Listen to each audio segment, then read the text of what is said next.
മുഹറം അല്ലെ?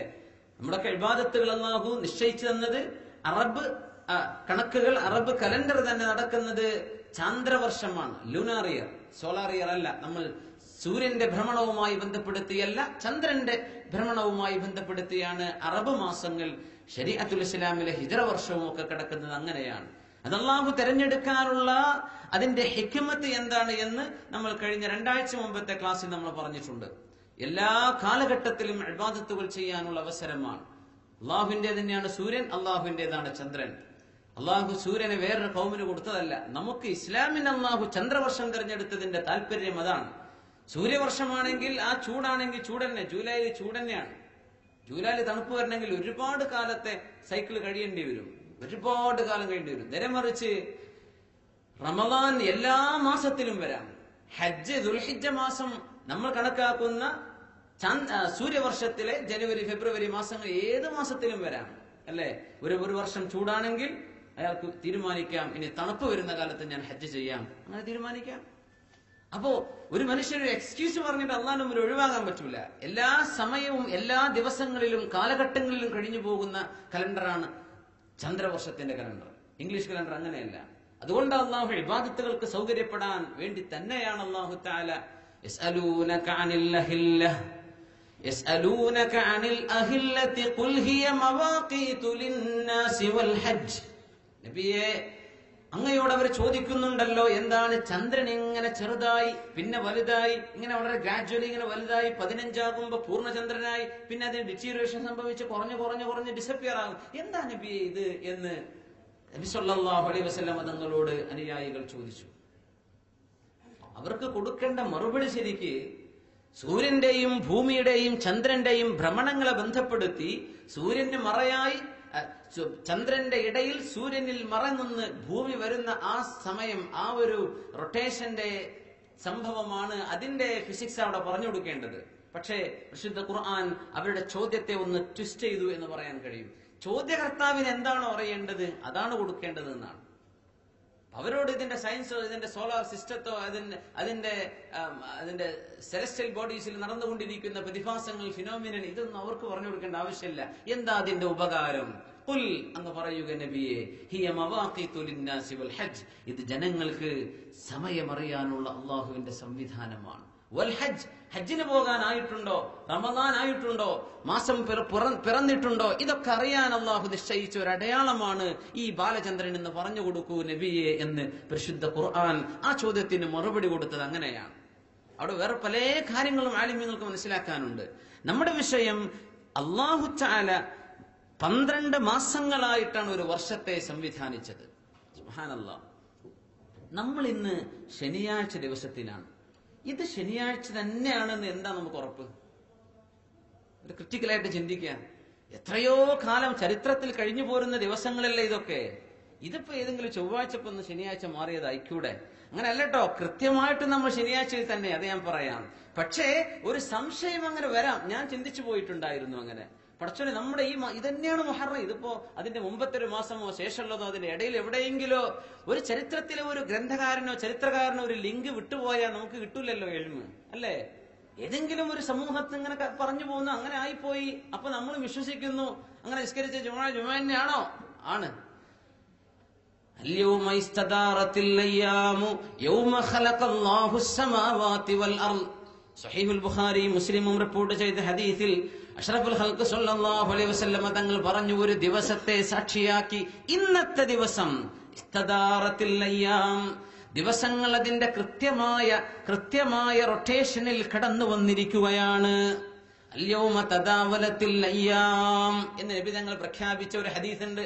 ഒരു ദിവസത്തെ നിർത്തിയിട്ടാണ് നബി തങ്ങൾ ഇന്നത്തെ ദിവസം, എല്ലാ ചലനങ്ങളും മാസവും ഈ ദിവസങ്ങളും എല്ലാം കൃത്യമായ അളവിൽ ഇന്നെത്തിയിരിക്കുന്നു എന്ന് തങ്ങൾ പ്രഖ്യാപിച്ചു. ഈ ഹദീസ് സഹീഹുൽ ബുഖാരിയിലും മുസ്ലിമിലും കാണാൻ കഴിയും.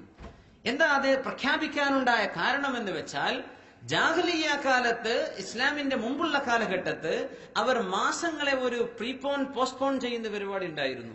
യുദ്ധം ഹറാമായ ഒരു മാസത്തിൽ സംഗതിവശാൽ ഒരു യുദ്ധം നടക്കേണ്ടി വന്നാൽ അത് മുഹറം മാസമാണ് പറയും, മുഹറം നമ്മൾ പോസ്റ്റ്പോൺ ചെയ്യാണ്, ഇതിപ്പോ ഷഅബാന എന്ന് പറയും, എന്നിട്ട് യുദ്ധം നടത്തും.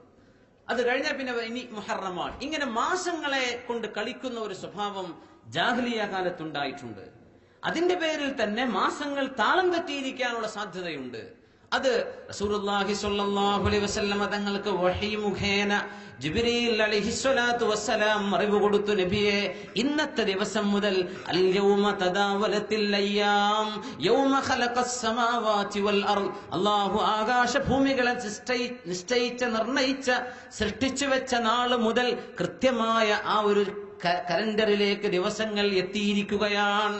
ഇവിടെ നിന്ന് മാറ്റാൻ പറ്റില്ല. തങ്ങൾ പ്രഖ്യാപിച്ചു, ഇനി ദിവസങ്ങളെ മാറ്റിക്കൂടാ, മാസങ്ങൾ മാറ്റിക്കൂടാ. അള്ളാഹു നിശ്ചയിച്ച ആ കണക്കിൽ തന്നെ കൃത്യമായി കാര്യങ്ങൾ നടന്നേ പറ്റൂ. അങ്ങനെ നമ്മുടെ മുമ്പിൽ വലിയ ഒരു സംശയത്തിന്റെ ചോദ്യചിഹ്നം ഡിസപ്പിയർ ആവുകയാണ്. നബി തങ്ങൾ പ്രഖ്യാപിച്ചു തന്നു സല്ലല്ലാഹു അലൈഹി വസല്ലം. ഇസ്ലാമിന്റെ വിഷയങ്ങൾ അങ്ങനെയാണ്. ഹദീസിന്റെ ഇൽമുൽ ഹദീസ്, സയൻസ് ഓഫ് ഹദീസ് ഭയങ്കര അത്ഭുതല്ലേ.